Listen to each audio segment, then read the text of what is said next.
No es que las médicas y médicos en formación no quieran aprender, es que muchas veces nosotros, los docentes, no logramos identificar a aquellas y aquellos que están teniendo dificultades en su aprendizaje.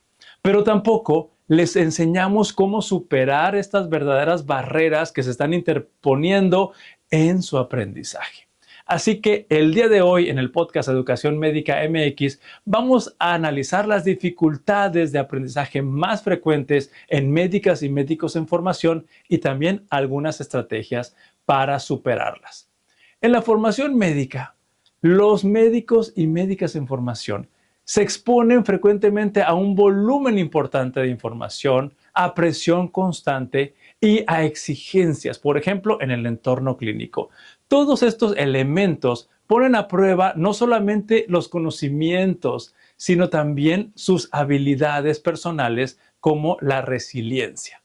Pero muchas veces, profesor y profesora, debajo de un estudiante que está teniendo un bajo rendimiento académico, hay patrones que podemos reconocer, podemos anticiparnos y también prevenirlos. Identificar a aquellas estudiantes y aquellos estudiantes que están teniendo dificultades en su aprendizaje es el primer paso para convertir un obstáculo o dificultad en una oportunidad de aprendizaje. A continuación, vamos a recorrer algunas dificultades que están teniendo las médicas y médicos en formación para aprender. Y la número uno, creo que te la sabes muy bien porque la vives muy frecuentemente con tus estudiantes, es la dificultad para manejar la sobrecarga de contenido unida a una técnica de estudio que es ineficaz. Muchos estudiantes intentan aprender utilizando técnicas que no son muy efectivas para esta etapa, como lo es subrayar o releer repetidamente un texto. Debido a que no hay tiempo, tenemos que enseñarlos y enseñarlas a profundizar mucho más en su aprendizaje con otras técnicas. El leer o subrayar puede darle una falsa sensación de seguridad porque están entendiendo algún contenido, pero al momento de un examen o frente a un paciente, se dan cuenta que la información no se retuvo de la forma que se necesita y por lo tanto se exponen a un fracaso. Por ejemplo, alumnos de anatomía que pueden estar dedicando horas y horas subrayando y resaltando en su atlas o en su libro las estructuras más importantes que tienen que aprenderse, pero si luego se enfrentan a un caso clínico donde tienen que aplicar ese conocimiento, definitivamente con esta técnica no se va a lograr relacionar las estructuras con sus funciones. Por lo tanto, podemos nosotros, los docentes, proveerles a las médicas y médicos en formación estrategias que tengan más eficiencia. Por ejemplo, la práctica espaciada o la recuperación espaciada, como tú lo conoces, esta es una técnica que puede ayudar mucho a los médicos y médicas en formación a recuperar información y tenerla más fresca a la mano. Además de la autoevaluación. Por ejemplo, nosotros, los docentes, podemos poner a disposición de las y los estudiantes algunos cuestionarios que las puedan servir para evaluar o validar si están entendiendo bien los conceptos que estamos impartiendo en nuestra clase o nuestra asignatura. Además, podemos diseñar algunos bancos de preguntas con retroalimentación inmediata que les sirvan de referencia y que sean distintos al examen que vamos a aplicar, pero que sean muy parecidos a la vez en los contenidos y de esta manera, por medio de la retroalimentación inmediata con las preguntas que estás poniendo a su disposición, los y las estudiantes pueden validar si están llegando al nivel que se espera de ellos en esa asignatura. Por ejemplo, un alumno que practica con casos clínicos cada semana va a lograr consolidar más su aprendizaje porque está logrando aplicar o explicar lo que está ocurriendo con el paciente, a diferencia de una persona que solamente está memorizando de golpe antes del examen. El rol que tenemos como docentes aquí es enseñar a aprender, integrando estas técnicas, como les acabo de mencionar, como la recuperación espaciada, la autoevaluación y aplicación con los casos clínicos. Y vámonos a la número 2, que es la dificultad que pueden tener las y los médicos en formación en su transición de estar en aulas o en la etapa preclínica a la etapa clínica. El paso de los años preclínicos a los entornos hospitalarios puede representar un choque muy importante en la rutina que tenían las médicas y médicos en formación, lo cual puede ponerlos en condiciones de tener dificultades en su aprendizaje. Y me imagino que te has dado cuenta que algunos estudiantes que los conocías porque eran brillantes en lo teórico pueden sentirse perdidos cuando deben interactuar con pacientes o integrar los conocimientos en la práctica. Por ejemplo, vamos a describir un alumno o alumna que tuvo calificaciones muy altas en fisiología, en bioquímica, en embriología o en alguna otra asignatura básica. Llega al hospital, pero no tiene esas habilidades para organizar sus conocimientos en una entrevista clínica ni al hacer una integración diagnóstica o al explicar un diagnóstico diferencial. Para ayudar a estos estudiantes que tienen dificultades en esta transición, debemos de preparar a los estudiantes y una técnica buenísima es la simulación.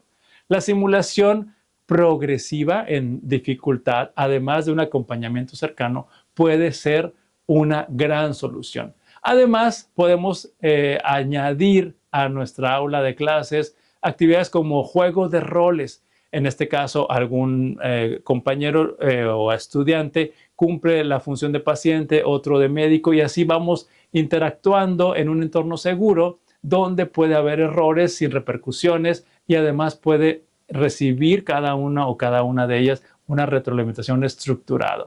Esto permite que las médicas y médicos en formación adquieran seguridad antes de enfrentarse a pacientes reales. También es muy importante aquellos profesores y profesoras que son simulacionistas tener muy claro las zonas de simulación, donde cada una de las zonas o las sim zones, como se conocen, cada una tiene sus aplicaciones en la docencia y tiene repercusión en el desempeño y en su complejidad. De este modo, con simulación, juego de roles, las médicas y médicos en formación van a ir construyendo una identidad profesional, van a tener mucho más confianza y además van a tener un desarrollo de competencias de forma gradual y de esta manera se puede reducir tanto la tensión, el estrés o la ansiedad que se vive en esta etapa de transición. Ahora vámonos a la número 3, que es el estrés psicológico, la ansiedad o el miedo al fracaso. Definitivamente muchos de nosotros en nuestra etapa formativa tuvimos presión académica o tuvimos miedo a fallar. Y así que nuestros estudiantes no viven algo diferente también. Ellos tienen mucha ansiedad o miedo a fallar y en ellos puede incluirse en su estilo de vida la preocupación constante, puede repercutir también en su calidad de sueño o en conductas de evitación. Investigaciones demuestran que quienes atraviesan por dificultades académicas tienden a ocultarlas para no ser etiquetados como fracasados o como que no pueden con la responsabilidad de convertirse en médico. Vamos a dar un ejemplo. Un estudiante que reprueba un examen y en lugar de pedir ayuda se aísla de sus compañeros y compañeras por miedo a ser juzgado. La solución es crear una cultura de seguridad psicológica. Esto implica normalizar algunos errores como parte del aprendizaje y abrir canales o redes de apoyo temprana. Estrategias como tutorías confidenciales, grupos de apoyo entre pares o sesiones de reflexión guiada pueden ayudar a las médicas y médicos en formación a expresar sus emociones y pedir ayuda sin ser estigmatizados. El profesor que comparte su propia experiencia con el fracaso también puede transmitir un poderoso mensaje de que equivocarse no está mal y que es parte del camino hacia el desarrollo de una competencia clínica. Vamos a la número 4. Problemas que pueden presentar las médicas y médicos en formación de la autorregulación y hábitos de estudio. Esto se relaciona mucho con la primera que acabamos de describir. Algunos estudiantes confían únicamente en su esfuerzo sostenido por medio de estudio catalogado por horas o cuantificado por horas. Y el estudiante puede llegar a pensar, entre más horas estudie, más probabilidades tengo de aprobar. Esta sin ajustarle sus estrategias ni analizar lo que está funcionando o no. Esto también puede llevar a las médicas y médicos en formación a frustración, a bajo rendimiento, por pasar muchas jornadas o jornadas muy largas de estudio. Vamos a dar un ejemplo. Un alumno que puede pasar hasta 12 horas en una biblioteca, pero siempre tiene resultados pues mediocres o moderados en sus calificaciones. Y esto puede disparar en ellos o en ellas alguna preocupación o sentimiento de no ser suficiente. La solución es fomentar en las médicas y médicos en formación su regulación de hábitos o la autorregulación del aprendizaje. Podemos enseñar a algunos estudiantes que podemos establecer metas claras, objetivos de aprendizaje claros, monitorizar el progreso y ajustar los métodos de estudio si no están funcionando. Una práctica sencilla es pedir que al inicio de cada módulo escriban qué estrategias van a usar para estudiar o para enfrentar esos contenidos, y te recomiendo que al final reflexionen en grupo qué estrategias funcionaron mejor. De esta manera, unos van a aprender de otros. Otra estrategia que te puedo compartir es el uso de diarios de aprendizaje o aplicaciones donde están midiendo sus horas de estudio. También esto puede ser muy útil para compartirlo con los demás. Así que el médico en formación aprende o aprenderá con tus estrategias a ser dueño de su proceso de aprendizaje y a estudiar de forma más inteligente, más efectiva y no simplemente prolongando el tiempo de estudio. Y vámonos a la última, la número 5. Es que también podemos tener estudiantes o médicas y médicos en formación que tengan diagnósticos específicos que dificulten el aprendizaje. En este caso, vamos a describir que podemos tener algunos alumnos con dislexia, con déficit de atención, hiperactividad, por mencionar algunos de los más frecuentes.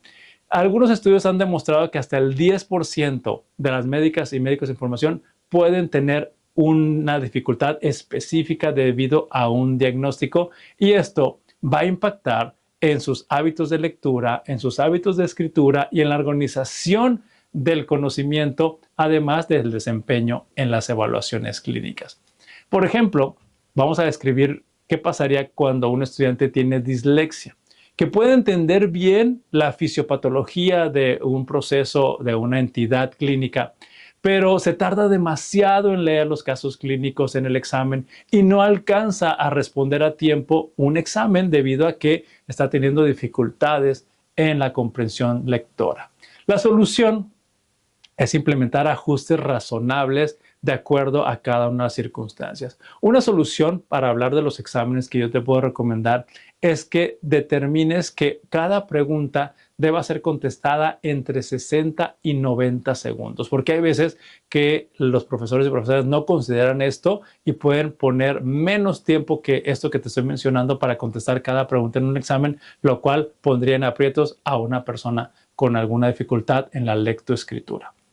Entonces, con este tiempo cuidado o en caso de algún diagnóstico específico, dar un tiempo adicional en los exámenes o utilizar material más visual o complementario, pudiera dar oportunidad a esta persona a demostrar sus conocimientos.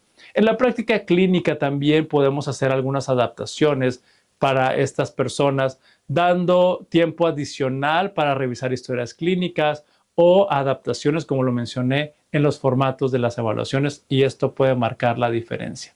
Además, que tenemos que estar más capacitados como docentes para identificar a estas personas que tienen algún diagnóstico que puede interferir con su aprendizaje y derivar a los estudiantes a servicios de apoyo que tengan más experiencia para brindarles herramientas específicas y así logremos desarrollar en ellos competencias para aprender. En conclusión, estimadas y estimados profesores, como docentes de carreras de la salud, no basta con transmitir los conocimientos. Debemos también tener en cuenta que es probable que tengamos frente a nosotros médicas y médicos en formación con dificultades en el aprendizaje. Y cada obstáculo, ya sea por sobrecarga de contenidos, por problemas de adaptación a la transición clínica, estrés psicológico, falta de regulación o dificultades precisas o específicas para aprender, todo esto tiene una solución, tiene una oportunidad para fortalecer algunas habilidades personales y encaminarlos hacia el éxito en su formación médica. Así que por medio de este episodio te invito a reflexionar. ¿Qué puedes hacer tú para cambiar la próxima vez que vayas a impartir un curso? ¿Qué puedes hacer tú para atender a esas estudiantes y esos estudiantes que se están formando como profesionales de la salud, pero que están teniendo dificultades para aprender? Así que recuerda, el éxito en la educación médica no está solamente en aprobar los exámenes, sino en formar profesionales competentes, humanos y resilientes. Así que si tú consideras que esta información le puede servir a algún docente que conoces, por favor, compártelo y como siempre te digo, nos encantaría escuchar tus opiniones. Tú conoces algunas estrategias que sean de utilidad para ayudar a estos médicos y médicas en formación. Por favor, compártela y nos vemos en el próximo episodio del podcast Educación Médica MX.